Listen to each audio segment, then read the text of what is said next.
Welcome to the second installment of our two-part series on the lion's mane mushroom.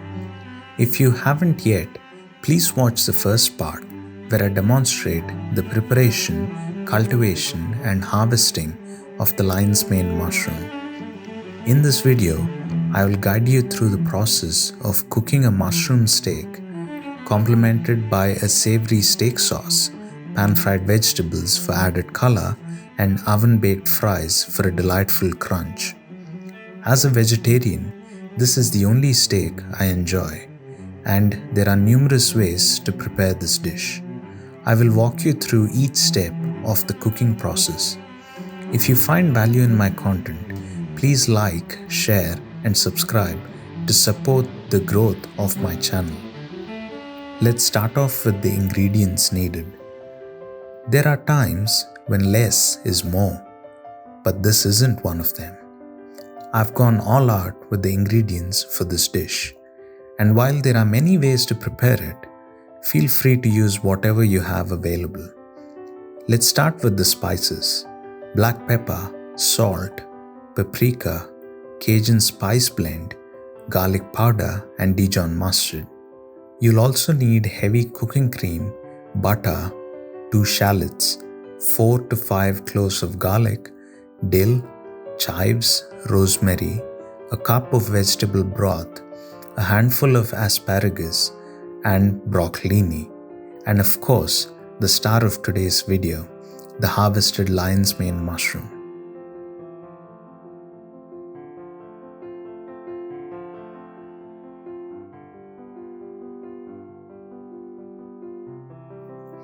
Given that we're cooking multiple dishes back to back, it is crucial to prep the ingredients in advance, or as they say in culinary terms, mise en place. The lion's mane mushroom will lose more than half of its volume during the cooking process. Begin by dusting off the mushroom and cutting it into thick, even pieces. Handle it minimally to maintain its shape, as it bruises easily. Next, dice the shallots into slightly larger pieces for a chunkier sauce, and crush and dice 4 to 5 garlic cloves. Trim the bottoms of the asparagus and broccolini, focusing on cooking the stocky parts. Is it necessary to use a cast iron skillet? Cast iron skillets distribute and retain heat exceptionally well, ensuring that the steak is cooked properly. They can achieve very high temperatures, which is crucial for obtaining a good sear. This sear locks in the juices and creates a flavorful crust on the steak. Additionally, cast iron skillets can be used both on the stovetop and the oven. With proper care, they can last for generations. Heat the skillet to the desired temperature and add some sunflower oil. Sunflower oil has a higher smoke point than olive oil or avocado oil. Place the mushroom pieces directly onto the pan. If I were making pasta, I would cut the mushroom into smaller pieces and add them to a dry pan, only adding oil once the water had oozed out. However, I added oil first here to prevent the mushroom from sticking to the pan, as I only had one chance and didn't want to risk it. As the mushrooms cook, water will slowly start to ooze out. To help them release more water and achieve a consistent sear on both sides, I use an oven tray as a weight. Initially, apply light pressure to let the mushrooms adjust to the weight. Then gradually increase the pressure. You will notice the mushrooms becoming flatter but still tender. Flip the mushrooms and press them on the other side as well. This pressing technique results in a beautiful brown sear on the surface. Season the steak with a bit of salt, pepper, and Cajun spice blend. Press down on this side to sear the bottom.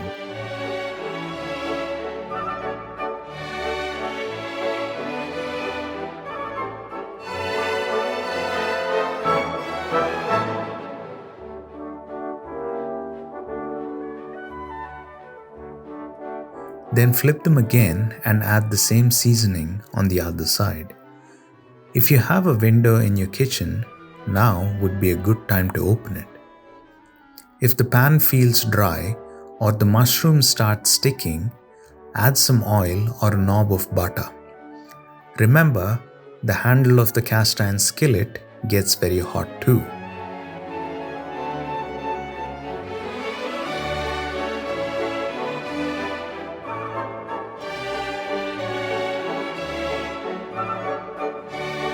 As the butter melts, spread it evenly across the mushrooms. Continue flipping the mushrooms as needed until they develop a brown to black charring on both sides. If you have tongs, you can sear the sides as well.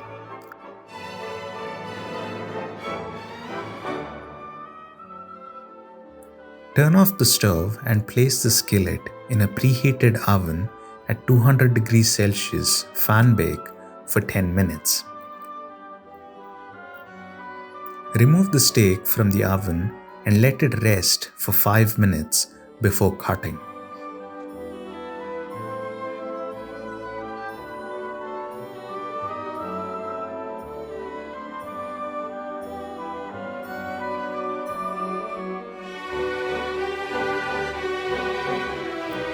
This resting period allows the juices to redistribute throughout the mushrooms, making it less dry and more flavorful. Each piece will have a beautiful crispy charring on both sides.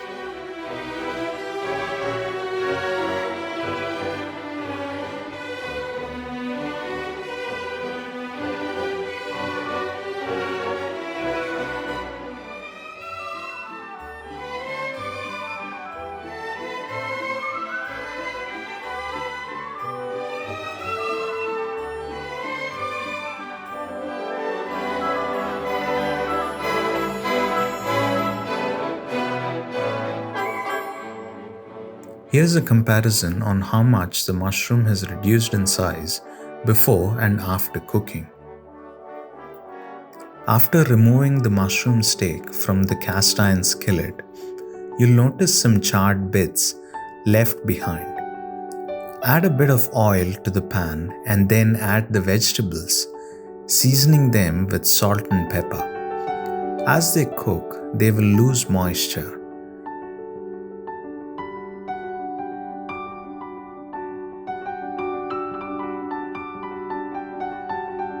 If needed, you can also add a knob of butter. Once one side is charred, flip them over and season the other side as well. My kitchen was filled with smoke, but at least it smelled very nice. Once the asparagus and broccolini are nicely charred, remove them from the pan and set them aside.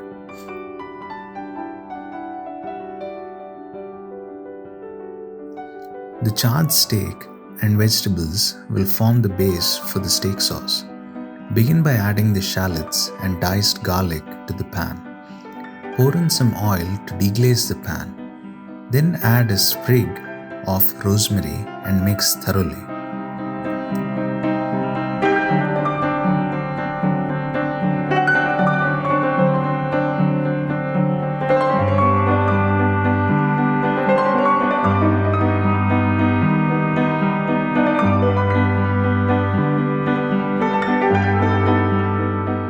Once the onions are cooked, incorporate the vegetable broth into the pan. Add a couple of knobs of butter, being cautious with additional spices as the broth already contains some salt. For a touch of heat, include a pinch of Dijon mustard. Add smoked paprika, followed by thickening cream, and allow the sauce to reduce until it reaches your desired consistency. Having never made a steak or steak sauce before, I realized that the steak and its sauce must complement each other. Next time, I will aim to create a simple sauce and infuse the steak with the spices.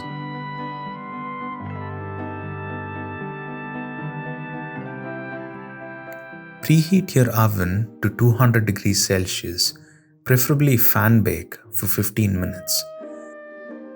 If you have access to russet potatoes, use them as they are known for their high starch content and low moisture, which results in French fries with a crunchy exterior and fluffy interior. If russet potatoes are unavailable, brushed potatoes are a good alternative due to their oblong shape, which makes it easier to cut long fries. However, you can use any potato variety you prefer. Wash and peel the potatoes, then cut the bottoms to create a flat surface. Slice the potatoes into approximately 1 cm by 1 cm stripes.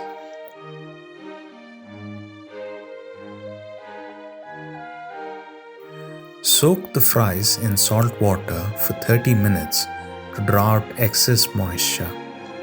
After soaking, dry each piece thoroughly with a paper or tea towel.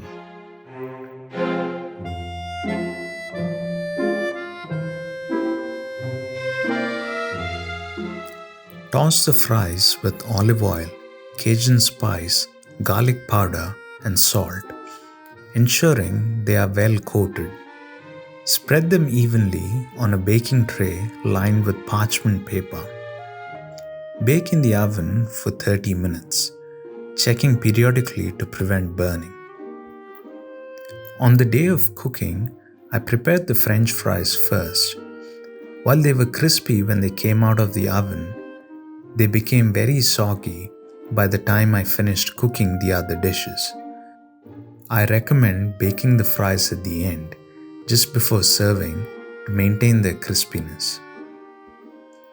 The cooking segment has come to an end, and now it's time for presentation. Let's start with the mushroom steak, accompanied by French fries, pan-fried asparagus and broccolini, all topped with a shallot steak sauce and garnished with chives. Making a steak was a new experience for me, providing an opportunity to learn, grow, and cook something different. I would love to hear from you in the comments if you've tried this dish and how it turned out. Additionally, feel free to share any ideas you have for future time-lapse or cooking videos. I hope you found this video informative and enjoyable. Your support means the world to me, and I truly appreciate every like, share, and comment. If you enjoyed this video, please consider sharing it with your family and friends.